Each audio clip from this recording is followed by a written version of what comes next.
And for our last story, we talk about South Africa. As U.S. South Africa ties hit to rock bottom over land reforms, U.S. President Donald Trump has an offer for white South Africans. Trump wants to give them refugee status in the U.S., as he believes that they are the victims of unjust laws back home. While the leading groups representing white South Africans have refused the offer, the idea has definitely turned heads. Nearly 70,000 South Africans have shown interest in Trump's plan. So, what happens next? Watch our report for more. Age of America begins right now. U.S. South Africa ties are on a roller coaster, but without the thrilling highs, they seem to be stuck downhill. Within just 2 months of his second term, U.S. President Donald Trump has picked a bone with quite a few countries. South Africa is among the top few. Trump says South Africa's land reforms are anti-white and the government is confiscating land. Allegations which the Cyril Ramaphosa government has repeatedly denied, but it has only fallen on deaf ears. Trump has unleashed a series of hard-hitting moves against South Africa, like cutting all aid, expelling the South African ambassador, and boycotting the G20 meetings. But from this long list, one has stood out.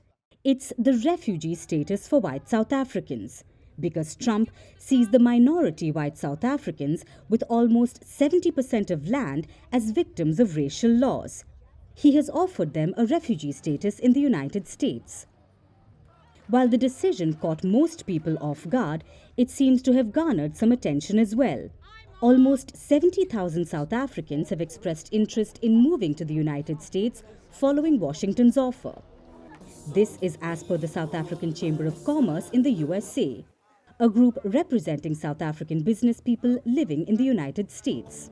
Though it's not a government body, the group says it is now involved in registering the interests of those who want to migrate to the US. It has handed over a list to the US Embassy in Pretoria. Out of the 67,042 people who registered on its site, most were aged between 25 and 45 and were mainly Afrikaner or English names.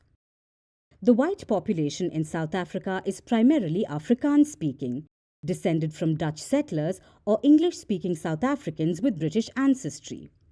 Tech billionaire Elon Musk, Trump's so-called first buddy, was born in South Africa and has repeatedly spoken out against the country's land reforms. It's believed that Musk's voice is the one echoing in Trump's ears, shaping his stance on the issue. As Musk and Trump clash with the Ramaphosa government, their stance has found support in South Africa. Last month, hundreds gathered outside the U.S. Embassy in Pretoria to thank the Trump administration for listening to their cause. We are here because Trump invited us to come to America. That's the only reason, and now we're going. We're definitely going. If I do get the chance to go, it won't be like a charity case. I would take all my assets, I would sell them, go there, maybe start a life for myself, because I don't see starting a family here in South Africa. So Mr. Trump, thank you so much for noticing that and help making South Africa also great again. But not all South Africans are cheering Trump's plans. Some Afrikaner groups, the same ones that once lobbied for his administration, have now rejected his offer. And for some, Trump's proposals are straight out of fantasy. To me, I think it's either an illusion or a fantasy on Trump to obviously gain more momentum. So will Trump, playing the savior of white South Africans, deepen divisions within the country? Or will South Africans, regardless of background, stand together in rejecting his intervention?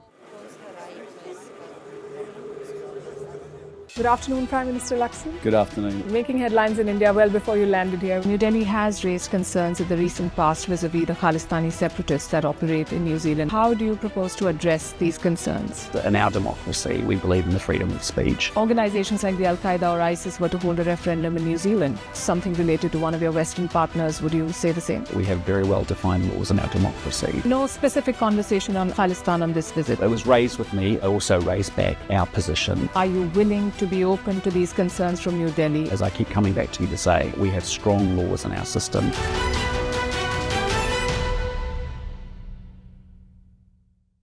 Do you think that Ukraine is at its weakest position? This war is not about Ukraine. Do you believe that your president was insulted? Yes or no question.